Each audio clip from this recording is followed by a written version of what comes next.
Capítulo 11 do livro de Apocalipse. Meus irmãos, esse capítulo 11, ele faz parte do intervalo ainda entre a sexta e a sétima trombeta, certo? Assim como foi do sexto selo para o sétimo selo, teve um intervalo onde teve algumas revelações, aí depois que teve o sétimo selo, da mesma maneira, nós vemos que acontece aqui. Já vimos o capítulo 10 e agora o capítulo 11, ele vai relatar mais uma visão aqui a João, antes de anunciar o que vai acontecer na sétima trombeta, que é a última trombeta. Esse capítulo ele é bem interessante, porque ele traz um relato. A visão que João teve aqui foi algo assim, bem diferente, bem especial e difícil de compreender. É importante a gente saber que existem visões diferentes a respeito desse capítulo. Os estudiosos divergem a respeito da interpretação. Quem é pré-tribulacionista acredita que a igreja é arrebatada antes da grande tribulação. Também são chamados de dispensacionalistas, porque eles dividem a história em dispensações, e eles acham que a dispensação da igreja aqui já acabou, e Deus vai estar voltando as suas atenções para os judeus. Eles interpretam, geralmente, esse capítulo literalmente. Então, se você vê por aí alguém ensinando Apocalipse, você vai ver muitas vezes ele interpretando o que a gente vai ver aqui, essa história dessas duas testemunhas, como sendo algo literal, realmente acontecendo do jeito como fala aqui, letra por letra. Geralmente muitas pessoas interpretam assim. Eu não sei se vocês assistiram a novela Apocalipse, da Record. Assistiram? Levanta a mão aí quem assistiu, para saber. Um bocado de gente assistiu, hein? Cuidado, viu? Tem um bocado de interpretação ali do Apocalipse meio duvidosa, mas vamos lá. Então, aquela novela interpreta literalmente, assim como todos os filmes sobre o Apocalipse que você vê, geralmente vão interpretar esse episódio literalmente. Você vai ver ali Elias, Moisés como sendo as duas testemunhas, é o que geralmente as pessoas pensam, e ali literalmente eles ressuscitando, vamos dizer assim, para pregar a mensagem aos judeus durante a grande tribulação, porque a igreja, na visão deles, já teria sido arrebatada. E agora Deus estaria usando esses profetas novamente para pregar para os judeus, especialmente. Geralmente é assim que se interpreta. Eu acredito, juntamente com muitos outros teólogos da linha mais pós-tribulacionista, que acredita que a igreja é arrebatada depois da grande tribulação. Geralmente são também amilenistas, não creem num milênio literal. Geralmente eles interpretam essa passagem de maneira simbólica. Como nós temos estudado aqui, a grande maioria das coisas no livro de Apocalipse é simbólica, e é complicado você interpretar um texto desse literalmente. E depois eu vou mostrar aqui outra razão também, porque eu creio que esse texto é simbólico. Eu vou seguir essa linha da simbologia, certo? Mas, falando aqui para os irmãos, que na leitura do livro de Apocalipse, a gente chega a um entendimento, mas a gente sabe que nós podemos errar. Vai que de repente é literal? Não sei. Se for, amém. Deus é quem sabe, não tem problema nenhum se isso acontecer literalmente, embora eu não creia que seja assim, literal. Mas vamos lá, vamos ao texto, né? Foi-me dado um caniço, semelhante a uma vara, ou seja, tipo uma vara, como se fosse uma vara de bambu, algo do tipo assim. E também me foi dito, dispõe-te e mede o santuário de Deus. Antigamente eles usavam essas varas, né, com um padrão de medida para poder medir as coisas. E foi dito para ele medir o santuário de Deus, o seu altar e os que naquele adoram. O que significa isso, né? Você pode entender isso literalmente, como muita gente entende um templo que vai ser reerguido de novo na grande tribulação, o templo lá judaico, e que Deus está mandando medir esse templo. Muita gente interpreta assim. Mas você pode entender isso simbolicamente, e eu creio que aqui é simplesmente para mostrar o cuidado, a proteção de Deus para com o seu povo. A medição ali do santuário, do altar, mostrando que Deus está cuidando daquela área referente ao seu povo. Veja a referência aqui: e os que nele adoram, fazendo referência ao povo de Deus, ou seja, a igreja que anda na presença do Senhor, que anda em comunhão com Deus. É como se Deus estivesse dizendo: eu estou cuidando do meu povo, eles estão guardados por mim, eles estão protegidos. E a gente vê no versículo 2 que ele diz o seguinte: mas deixa de parte o átrio exterior do santuário e não o meças. O átrio exterior era conhecido também como o pátio dos gentios. Era o local onde os gentios ficavam, porque eles não podiam entrar no interior do templo. E é dito para João não medir essa área. E por que não? A razão ele dá aqui: porque foi ele dado aos gentios por 42 meses. Gentios aqui é no sentido de pagãos, em contrário à primeira referência que falou dos que nele adoram, que estão no santuário. Os gentios aqui é no sentido daqueles que são incrédulos, que não são povo de Deus, os pagãos. Porque por 42 meses, o que é que eles vão fazer? Eles vão pisar a cidade santa. O que significa isso? Se você for entender num sentido simbólico, significa que durante um período, que é um período profético, simbólico de 42 meses, os incrédulos vão oprimir o povo de Deus. Vai haver uma opressão grande, gigantesca, sobre a igreja, sobre o povo de Deus. A cidade santa aqui, representando aqueles que são de Deus, o povo de Deus. E nós vemos isso em outras passagens também. Se a gente olhar, por exemplo, eu vou mostrar para vocês aqui o texto de Lucas 21, que é uma fala de Jesus, Lucas 21, versículo 23. Olha o que Jesus fala, como é interessante. Eu vou já explicar o que são esses 42 meses, certo? Só um pouquinho. Lucas 21, 23. Ai das que estiverem grávidas e das que amamentarem naqueles dias. Jesus está falando aqui do período da grande tribulação. Porque haverá grande aflição na terra e ira contra este povo. Isso aqui é a mesma coisa de grande tribulação, né? Grande aflição. E aí ele diz: cairão a fio de espada e serão levados cativos para todas as nações, e até que os tempos dos gentios se completem, Jerusalém será pisada por eles. O tempo dos gentios aqui é essa mesma coisa que é falada aqui. Durante esses 42 meses é o tempo dos gentios. Quando diz que eles pisarão a cidade santa, ela será entregue a eles por 42 meses. São 42 meses de intensa opressão e perseguição contra o povo de Deus. Irmãos, deixa eu ensinar para vocês aqui sobre esses 42 meses. Essa questão no livro de Apocalipse aqui também é uma questão muito polêmica a respeito do significado desses 42 meses.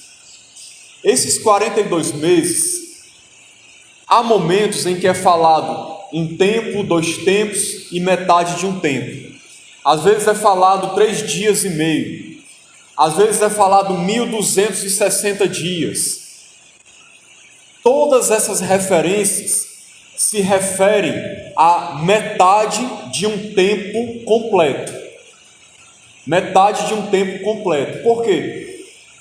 7 anos, o 7 no sentido de perfeição, de algo completo.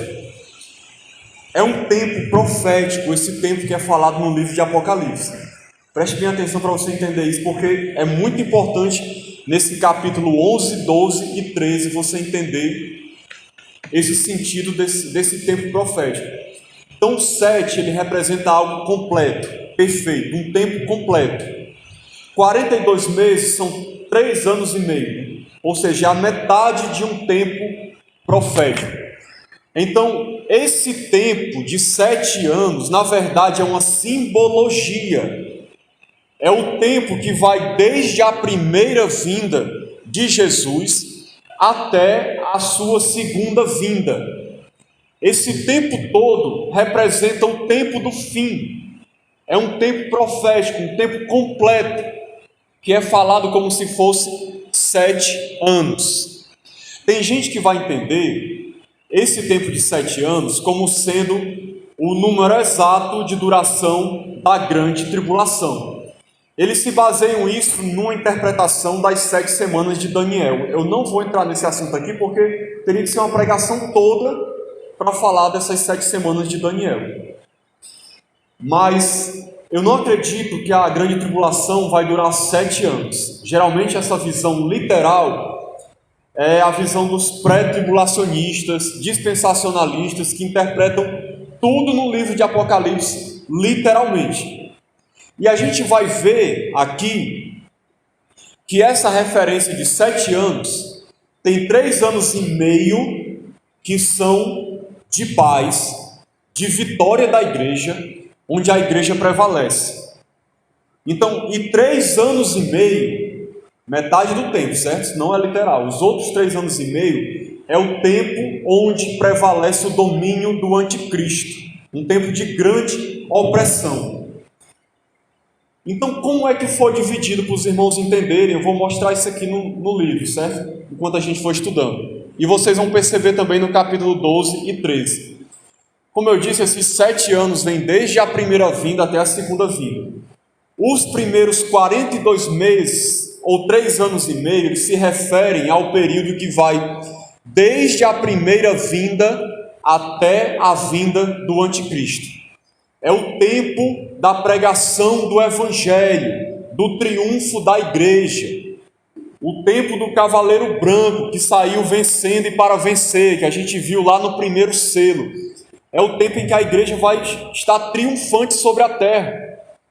É o tempo em que Satanás foi amarrado na visão amilenista, quando se interpreta o milênio como sendo figurado. Por quê? Porque Satanás vai estar com a sua influência diminuída, no sentido de que ele não consegue prevalecer contra a igreja nesse período. Mas quando se levantar o período do anticristo, são os outros 3 anos e meio, ou 42 meses, 1260 dias, a igreja vai sofrer terrivelmente nessa terra. É o tempo do domínio do anticristo. Vai até parecer que a igreja vai estar praticamente vencida. Vai parecer, porque vai ser o outro tempo profético, né? A metade. Aí você pode estar se perguntando, mas quer dizer, já durou 2000 anos a primeira metade. Quer dizer que vai durar mais 2000 anos o domínio do anticristo?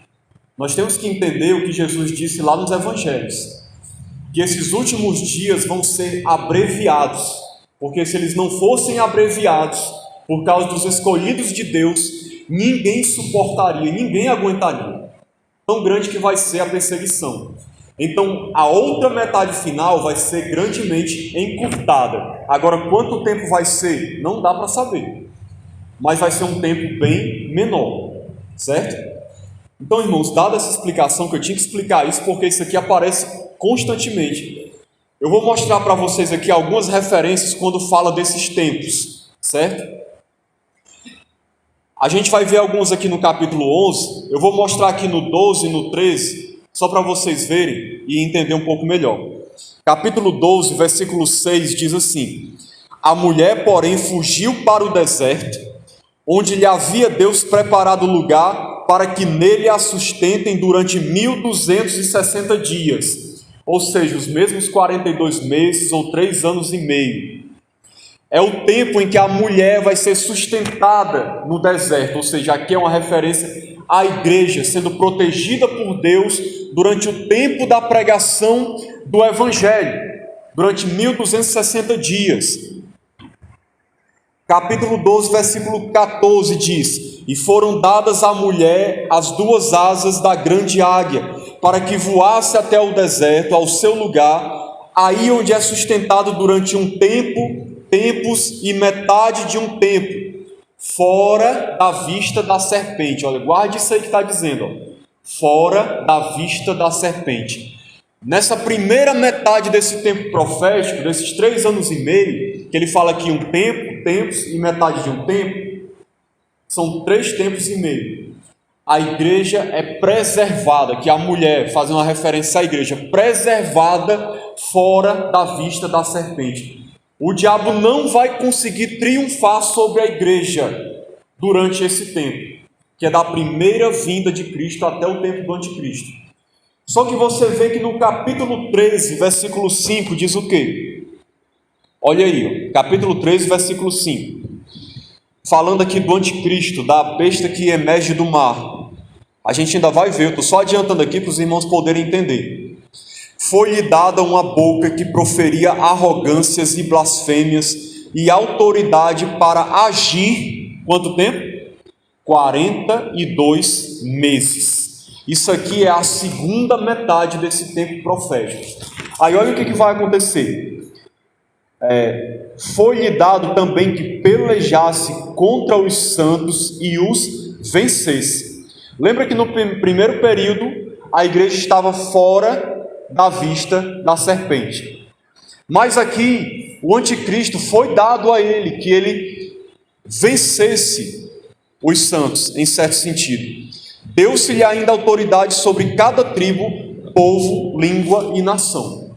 Nessa segunda metade desse tempo, o anticristo vai prevalecer contra a igreja, no sentido, entendam bem, no sentido de perseguir, prender, matar, de oprimir a igreja grandemente, ao ponto de ninguém ter liberdade nem de sair de casa, nem de colocar a cara na rua, de fazer culto, de pregar o evangelho. Tão grande que vai ser a opressão.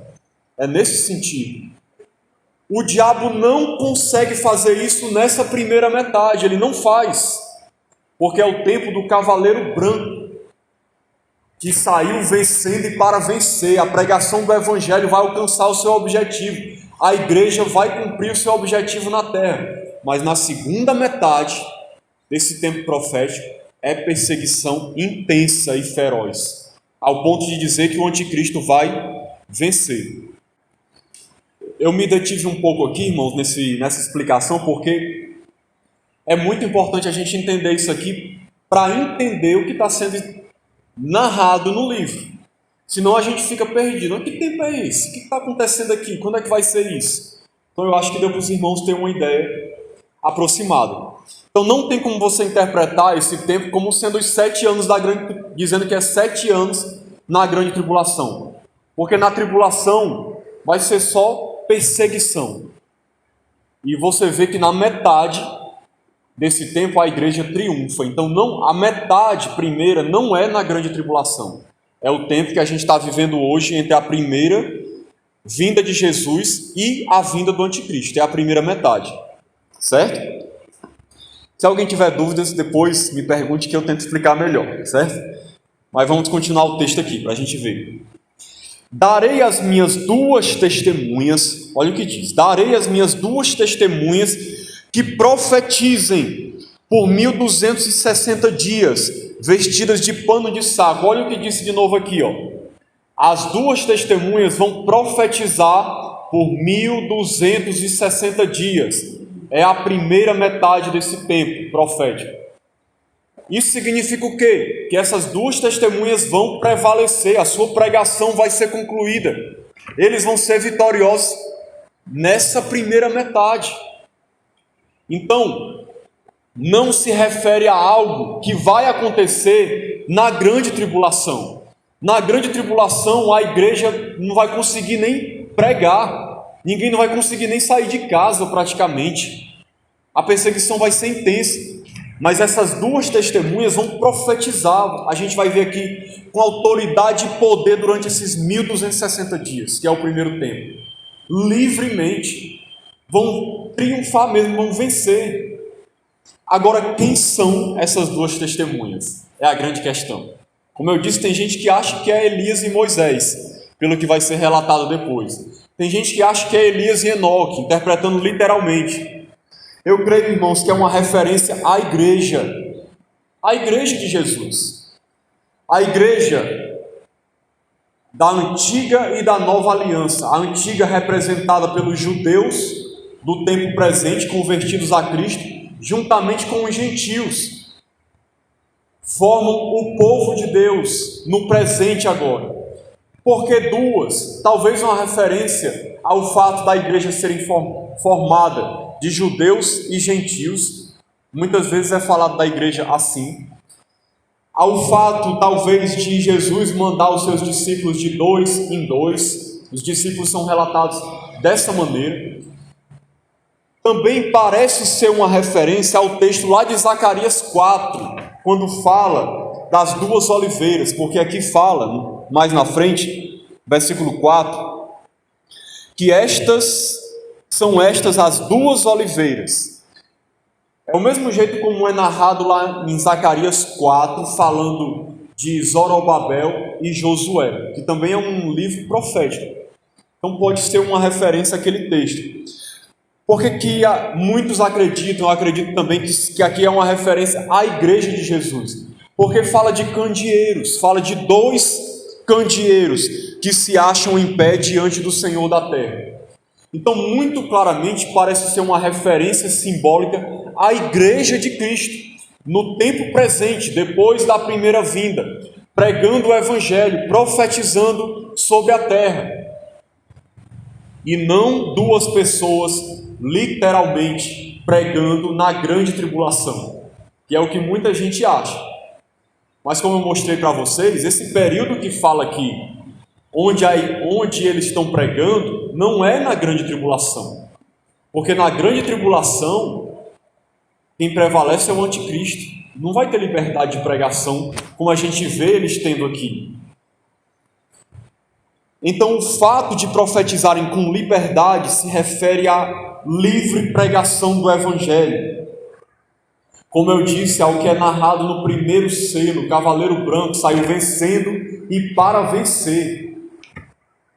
Durante esse primeiro período, nós temos que entender, antes da manifestação do anticristo, irmãos, a igreja triunfante, a igreja prega com liberdade, a igreja está cheia de autoridade do poder de Cristo, ela vence o diabo, ela entra realmente nas fortalezas do inferno, resgata as pessoas perdidas, o evangelho avança, milhões de pessoas são convertidas, a igreja cresce muito sobre toda a terra. É o tempo do avanço da igreja, da pregação do evangelho. É por isso que os amilenistas falam que esse período é o período do milênio, quando fala que Satanás está amarrado, entre aspas. Porque ele não consegue vencer a igreja, por mais que ele queira, a igreja prevalece, a igreja vence. É o que acontece com essas duas testemunhas aqui, representando a igreja. A gente vê aqui no versículo 5 e 6, comparando a igreja com Moisés e Elias, para mostrar o quanto a igreja é poderosamente usada por Deus nesse primeiro período profético, nessa primeira metade. Veja o versículo 5 e 6. Se alguém pretende causar-lhes dano, olha que interessante, sai fogo da sua boca e devora os inimigos. Sim, se alguém pretende causar-lhes dano, certamente deve morrer. Veja o poder que essas duas testemunhas têm. Veja como elas prevalecem sobre quem se levanta contra elas. Elas têm autoridade para fechar o céu. Aqui fazendo referência a Elias, querendo dizer que é um ministério semelhante no sentido de autoridade. para que não chova durante os dias em que profetizarem. Isso aqui é simbólico, irmãos. Tem autoridade também sobre as águas para convertê-las em sangue. Quem foi que fez isso? Moisés. Bem como para ferir a terra com toda sorte de flagelos, tantas vezes quantas quiserem. Por que isso é narrado desse jeito? Foi como eu disse, para mostrar o poder e a autoridade que a igreja recebeu de Cristo sobre a terra. Um ministério poderoso, que muitas vezes se assemelha a Elias, a Moisés, no sentido de ter poder, de realizar milagres, de realizar maravilhas, como era no tempo dos apóstolos, quando eles pregavam, como muitas vezes Deus fez na história, e que se Ele quiser, Ele faz hoje. E a autoridade no sentido de pregar no poder de Deus e as vidas se converterem, e não tem demônio, não tem diabo que consiga se levantar e impedir o avanço da igreja nessa época. Não tem. A igreja cheia de autoridade no poder do Espírito avança contra as fortalezas do inferno. É o que está acontecendo hoje. Mesmo com toda a perseguição, a igreja avançando. Isso se refere a esse tempo. É por isso que diz que se alguém pretende causar-lhes dano, não consegue. Figuradamente, sai fogo da sua boca e devora os inimigos. Ou seja, a igreja prevalece. É isso que está querendo dizer. Versículo 7 diz assim: quando, porém, tiverem... Olha, preste atenção aqui. Quando tiverem, então, concluído o testemunho que devem dar, que é a pregação do Evangelho,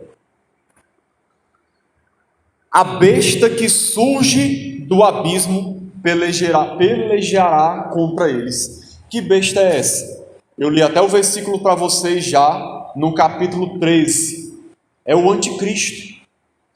Quando a igreja completar o seu testemunho nessa terra, vai acontecer o quê? Vai chegar o tempo em que vai se levantar a besta, o anticristo. A gente vai estudar isso no capítulo 13. Aí o que vai acontecer? A besta que surge do abismo pelejará contra elas, contra as duas testemunhas, e as vencerá e matará. Você vê a semelhança do que é relatado lá no capítulo 13 e o que é relatado aqui? É a mesma coisa. No tempo do anticristo, em certo sentido, a besta, o anticristo, as vencerá, as matará. É no sentido de opressão gigantesca contra a igreja. Uma opressão tão grande, tanta morte, tanta perseguição, que vai parecer, certo? Que a igreja foi vencida, aniquilada na terra. Vai existir igreja, vai existir irmãos, mas acuada, presa, fechada nas suas casas, escondida, sem conseguir comprar, sem conseguir vender, sem conseguir fazer nada, sem conseguir se socializar com ninguém, porque a perseguição vai ser enorme. E irmãos, detalhe aqui para a gente entender, certo? Como a gente vai ver no capítulo 13, isso vai ser por permissão de Deus. Não é porque o anticristo tem poder e autoridade para vencer a igreja. Deus vai permitir isso por pouco tempo, permitir esse domínio do anticristo sobre a terra. E isso, na verdade, é uma permissão de Deus como um castigo contra a humanidade. A gente vê isso lá em 2 Tessalonicenses. É um castigo de Deus contra a humanidade. Toda essa opressão que vai ter é juízo de Deus, é permissão de Deus. Não é porque o anticristo vai ser tão forte que Deus não vai conseguir prevalecer contra ele. Foi porque Deus vai permitir, porque assim Ele quis, como uma forma de juízo contra as pessoas. Não contra a igreja, viu? Contra a humanidade. A igreja vai sofrer não porque é um juízo de Deus contra ela, mas uma permissão por causa do que Deus vai permitir que aconteça, que a besta vai se levantar sobre a terra. Vamos ver versículo 8. Olha o que vai acontecer. E o seu cadáver, aqui falando das duas testemunhas, ficará estirado na praça da grande cidade, que espiritualmente se chama Sodoma e Egito, onde também o seu Senhor foi crucificado. O que significa isso? A igreja vai ficar como se estivesse destruída nessa época, como se tivesse sido vencida, aparentemente. Essa grande cidade, tem muita gente que interpreta literalmente como sendo Jerusalém, mas na verdade isso é uma simbologia para falar da humanidade caída, da civilização humana em rebelião contra Deus, que a igreja vai estar no meio aqui dessa civilização caída. Por que ela simbolicamente é chamada de Sodoma e Egito? Como uma referência a uma civilização dominada pela imoralidade e pela opressão ao povo de Deus, que são as características dessas duas cidades na antiguidade: imoralidade e opressão. Sodoma e Egito são conhecidos por isso historicamente. Versículo 9 e 10. Então muitos dentre os povos, tribos, línguas e nações, ou seja, o povo todo no mundo, os incrédulos, contemplam os cadáveres das duas testemunhas. Por quanto tempo? Olha aí, 3 dias e meio. 3 dias e meio. Isso aqui não é literal. Isso é uma referência à outra metade do tempo profético. Lembra que na primeira metade, quem prevaleceu, pregou livremente, fez do jeito que queria, pregou o evangelho, o diabo não conseguiu fazer nada, a igreja prevaleceu e venceu. No outro tempo, os 3 dias e meio, ou os 42 meses, falado lá no capítulo 13, eles vão estar como se fossem mortos. Aqui é descrito os seus cadáveres, vão estar expostos. Aqui é num sentido simbólico de grande opressão e perseguição contra a igreja, que vai ser como se ela tivesse sido destruída diante dos povos da terra. E aí o que acontece? Não permitem que esses cadáveres sejam sepultados. Esse ato de não permitir os cadáveres serem sepultados, historicamente, isso era feito como uma maneira de humilhar a pessoa, de não permitir que ela tivesse um enterro. Seu cadáver ficava exposto. Isso é uma maneira de humilhação, de degradação contra alguém. Porque é isso que o mundo e o anticristo vai fazer contra a igreja. Humilhar. Olha o versículo 10. Os que habitam sobre a terra se alegram por causa deles. O mundo vai se alegrar. Vai se alegrar por causa da aparente derrota da igreja.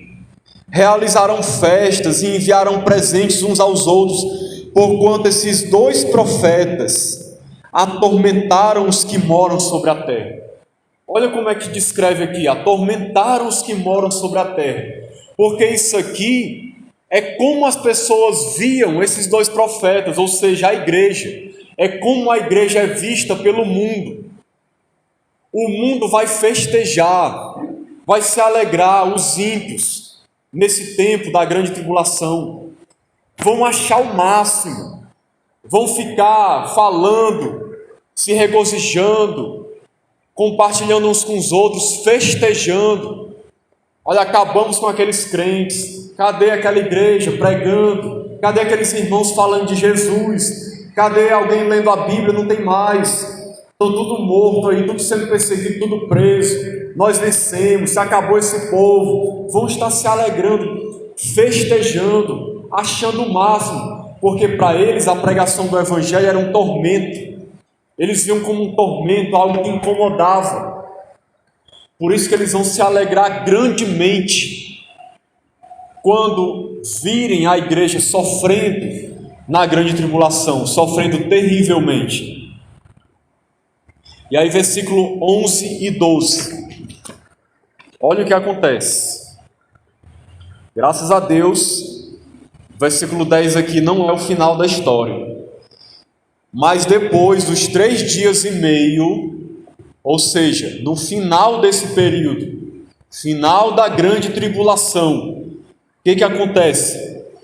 Um espírito de vida vindo da parte de Deus neles penetrou, e eles se ergueram sobre os pés, e àqueles que os viram sobreveio grande medo.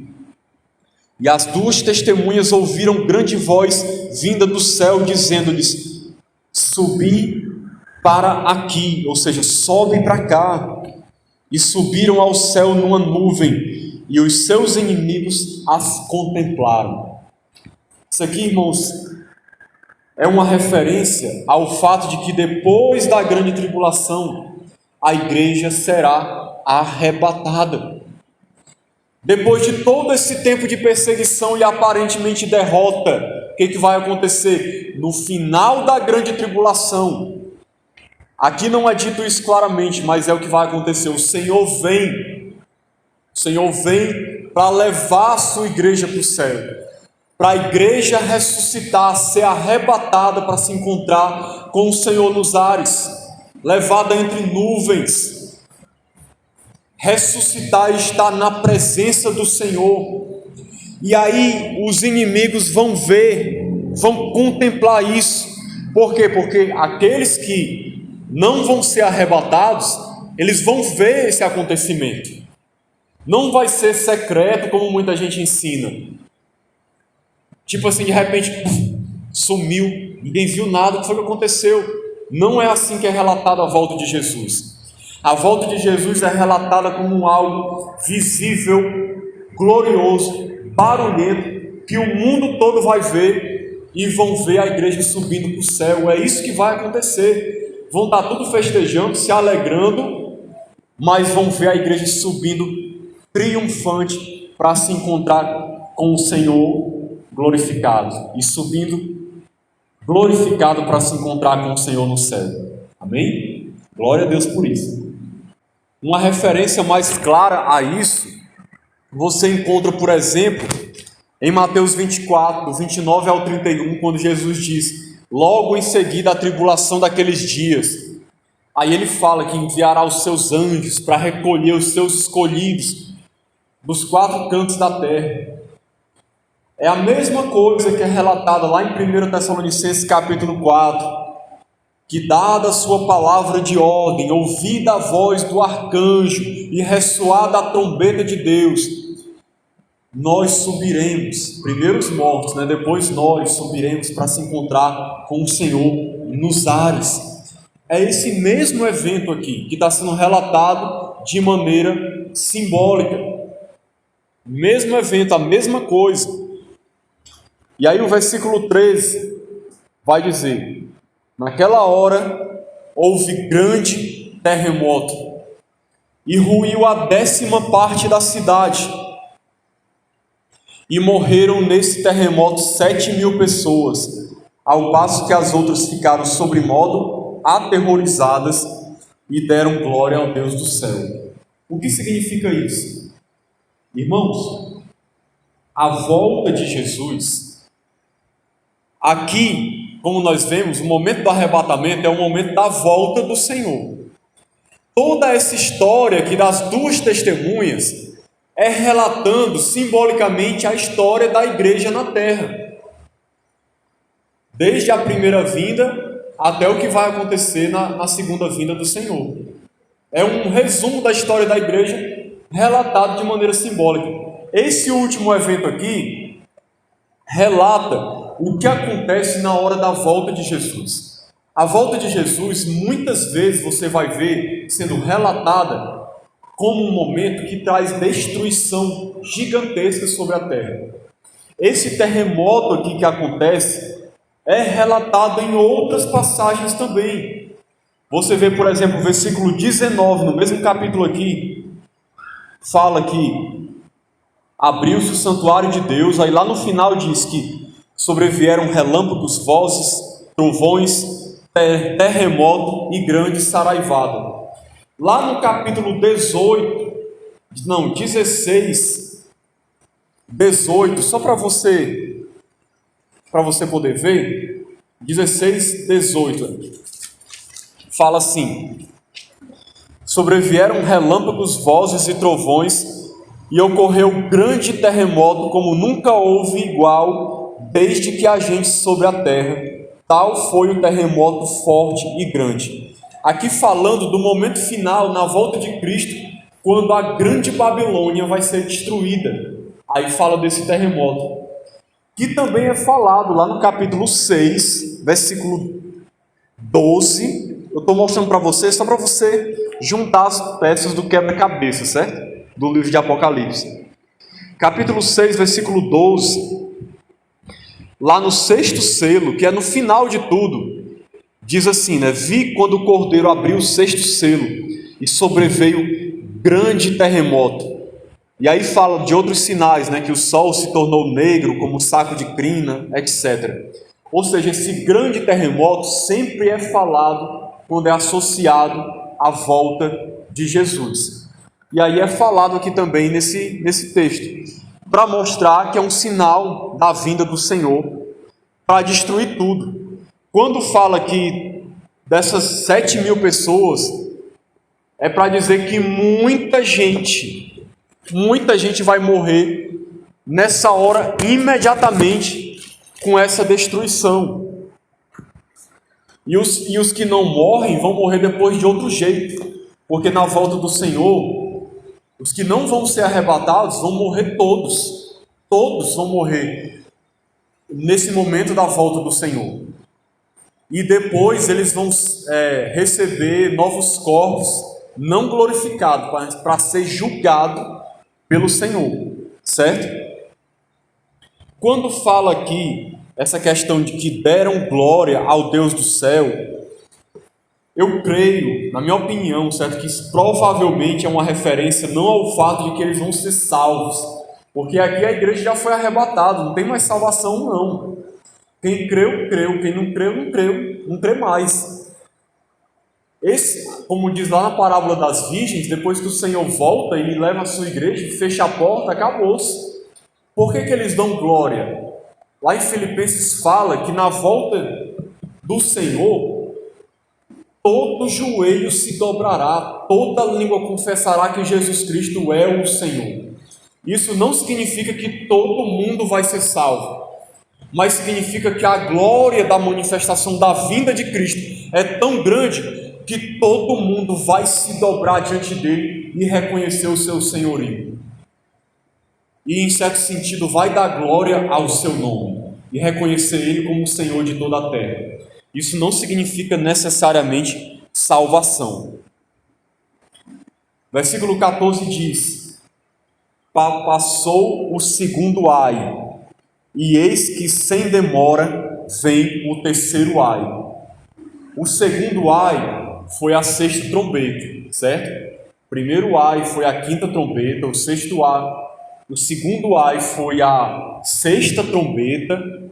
Primeiro foi a quinta, o segundo ai foi a sexta, o terceiro ai é a sétima, que é o que vai ser relatado agora, momento da vinda do Senhor. Eu vou explicar aqui rapidamente, irmãos, porque essa parte aqui não é muito difícil, e eu vou terminar aqui esse capítulo para poder deixar o capítulo 12 depois, porque ele não precisa de muita explicação, ele é até fácil de entender. Vamos ver aqui, ó, a sétima trombeta. O sétimo anjo tocou a trombeta, que é a última trombeta, certo? E houve no céu grandes vozes dizendo: o reino do mundo se tornou de nosso Senhor e do seu Cristo, e ele reinará pelos séculos dos séculos. E os 24 anciãos que se encontram sentados no seu trono diante de Deus, lembra? Lá em Apocalipse 5, está aqui os 24 anciãos de novo aparecendo.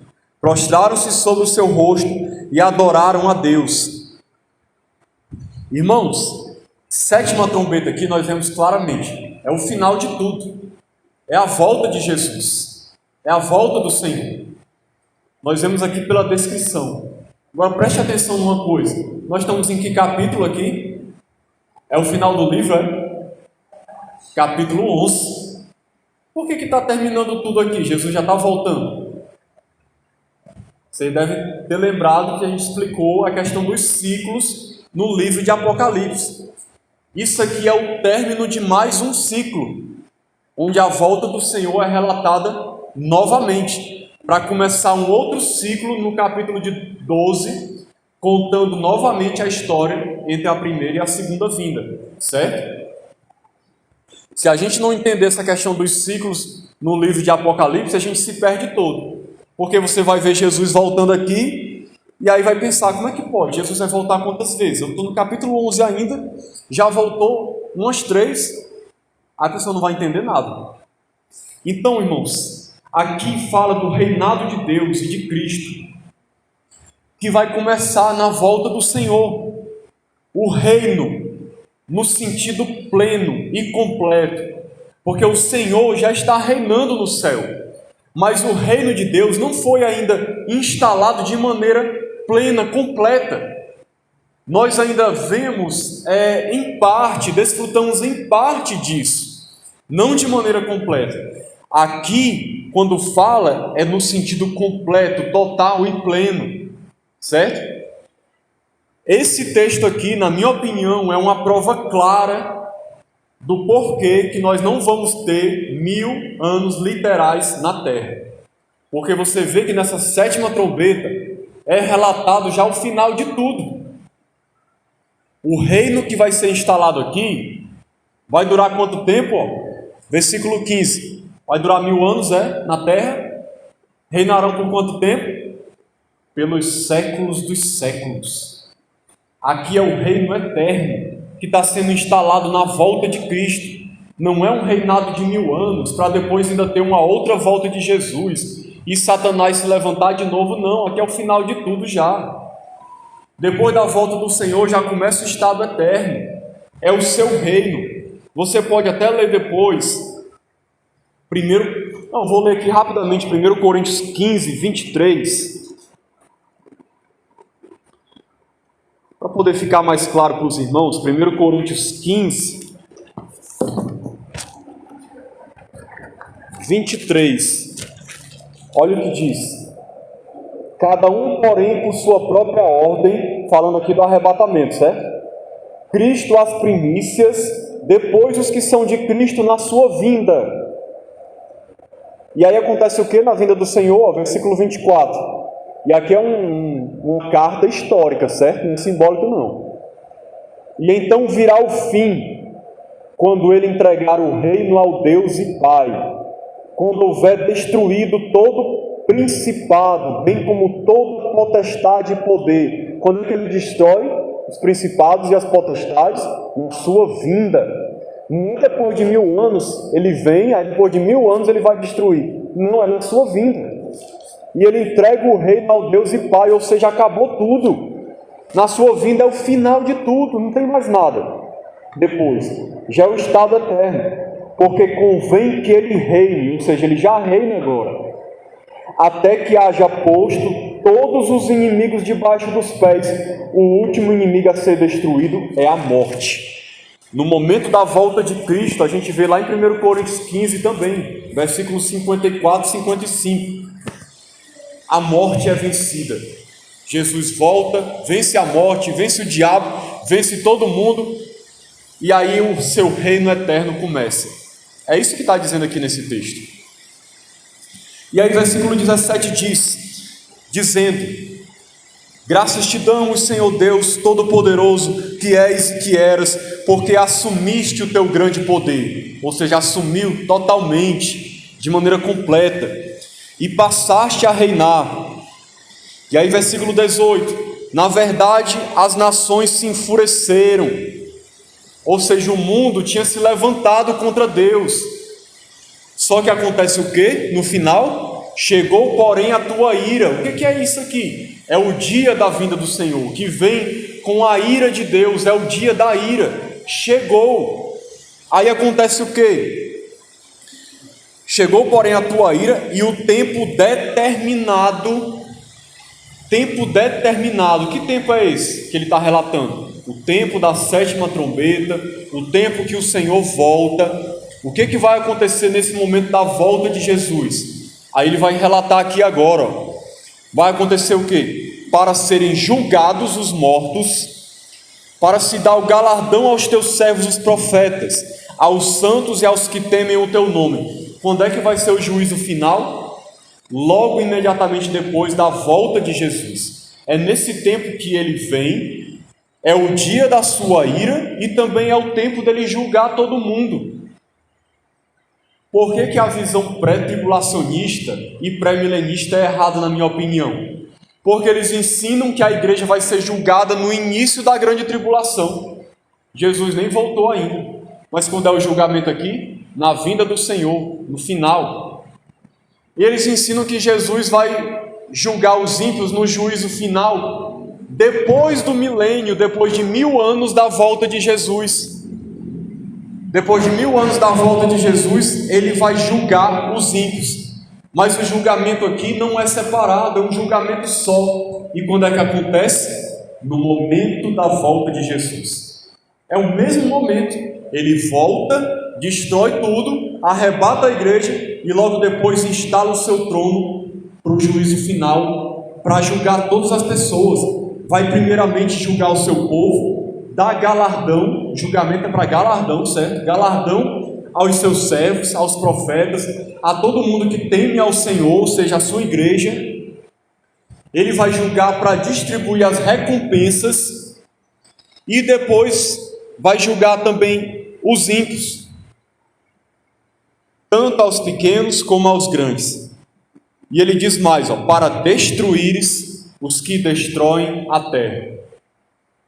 Esse momento da vinda do Senhor, na 7ª trombeta, que vai ser o momento do julgamento, vai ser o momento onde ele vai destruir todo mundo, no sentido de acabar com tudo aqui na terra. Por quê? Porque ele vai julgar, ele arrebata a igreja, julga a humanidade toda, e depois vai ser o quê? Novos céus e nova terra, nova Jerusalém. Não tem 1000 anos na terra depois. Depois do julgamento aqui na volta dele, é céu ou inferno. E aí versículo 19 para finalizar diz: abriu-se então o santuário de Deus que se acha no céu, e foi vista a arca da aliança no seu santuário. E sobrevieram relâmpagos, vozes, trovões, terremoto e grande saraivada. Ou seja, nesse momento aqui da 7ª trombeta, a glória de Deus se manifesta. E, consequentemente, Deus destrói tudo. Se você quiser ver sobre essa destruição da terra também, leia 2 Pedro capítulo 3, para você ver o que acontece quando Jesus volta. Vai destruir a terra com fogo. Claro que antes ele arrebata a sua igreja, né? Isso é óbvio. Destrói tudo, depois é o julgamento, depois a eternidade. Começa o reino de Deus por toda a eternidade. Então essa é a 7ª trombeta. Na 7ª trombeta, que é a volta do Senhor, vai acontecer tudo isso aqui, que nem diz no Ceará, de uma lapada só. O pessoal às vezes gosta de dividir num bocado de coisa. Não, vai ter o juízo disso, vai ter não sei quantas ressurreições, bem umas 4, não sei quantos julgamentos, 1 milênio. Não, é tudo junto, irmão. Na volta do Senhor ele faz tudo. É um pacote só. É isso, é assim que a Bíblia relata. Está aqui, na 7ª trombeta. Tudo ao mesmo tempo.